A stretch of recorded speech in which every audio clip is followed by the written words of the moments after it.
So here are my important calculations. The ball equals 0.068 kilograms and the loop is 0.32 meters. Each hill is divided into bottom to peak, peak, peak to bottom. And I also have this straight before each peak. For number 1, you need the PE of E, which equals 1/2 kx squared. So to get K, you need newtons divided by meters, which you need F equals mass times acceleration to find the newtons. So you need also acceleration equals distance divided by time. So you start with the 0.068 of the kilograms for the ball, and you multiply that by the 0.25 distance over 0.16 and divided again by 0.16. This equals 0.4781 divided by the meters for 0.292, and so that makes K equal 2.2743.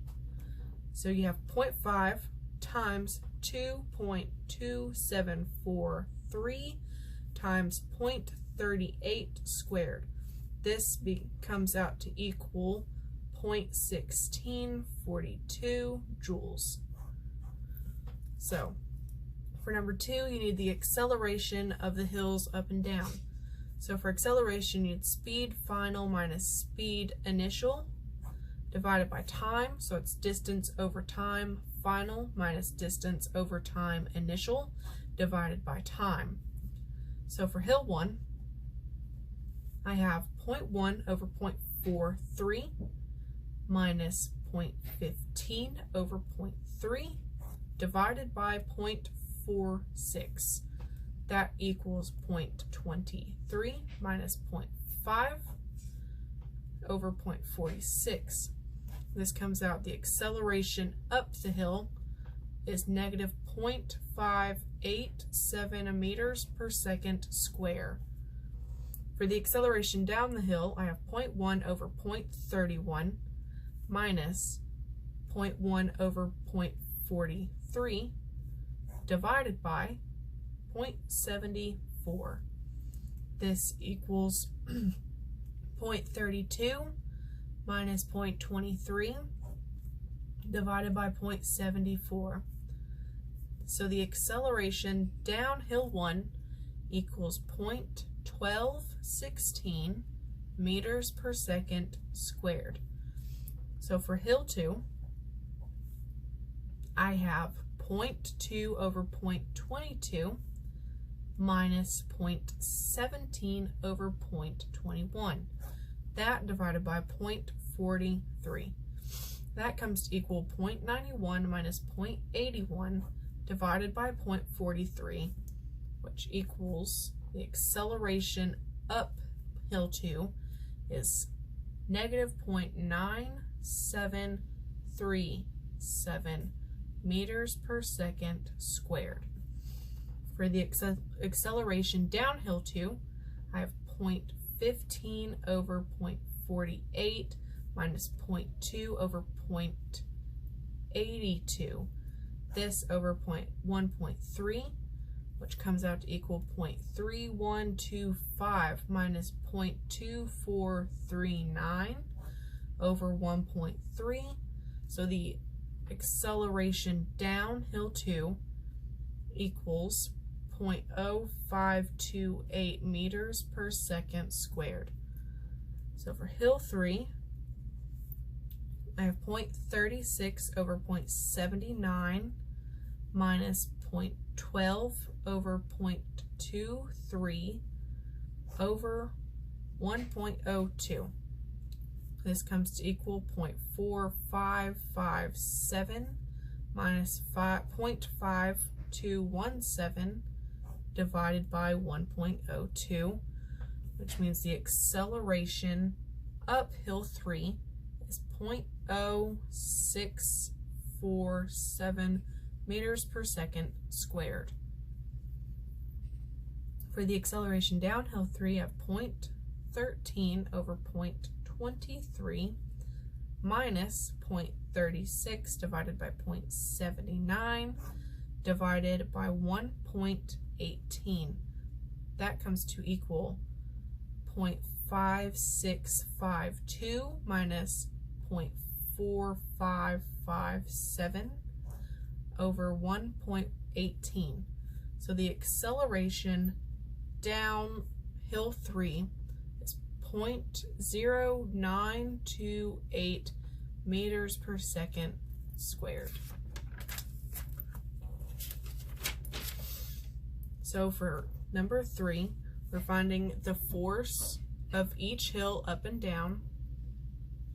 To find force, you need mass times acceleration. And previously we found the acceleration. So for hill 1, we have for up the mass of the ball, which is 0.068, times the acceleration that we got on the previous question, which is negative 0.587, equals negative 0.0399 newtons. For downhill 1, we have 0.068 times 0.1216, which equals 0.0083 newtons. For hill 2, we have 0.068 times 0.9737, which equals 0.0662 newtons. For downhill 2, the force equals 0.068 times 0.0528, which equals 0.0036 newtons. For hill 3, for up force, we have 0.068 times 0.0647, which equals 0.0044 newtons. For downhill 3, we have 0.068 times 0.0928, which equals 0.0063 newtons. For number 4, we are supposed to calculate the mu, which equals F of G over F of N, which comes to equal mass times 9.81 over F of N. So for hill 1, we have 0.068 times 9.81 divided by 0.0399, which equals 16.72. For the down of hill 1, we have 0.068 times 9.81 divided by 0.0083, which equals 80.37. For hill 2, we have 0.068 times 9.81 divided by the 0.0662, which equals 10.08. For the down mu, we have 0.068 times 9.81 divided by 0.0036, which equals 185.3. For hill 3, we have 0.068 times 9.81 divided by 0.0044, which equals 151.61.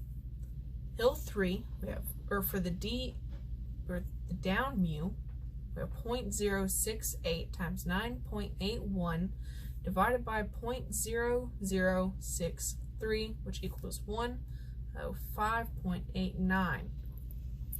For number 5, we're supposed to find the PEG, which basically equals the MGH, or mass times gravity times height.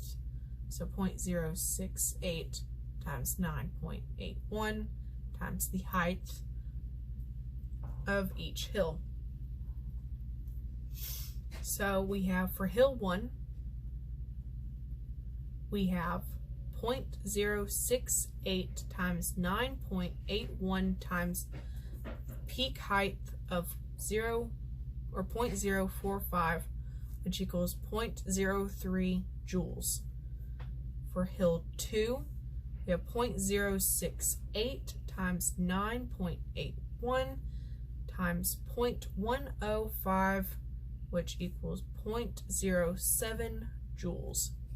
For hill 3, 0.068 times 9.81 times 0.16, which equals 0.107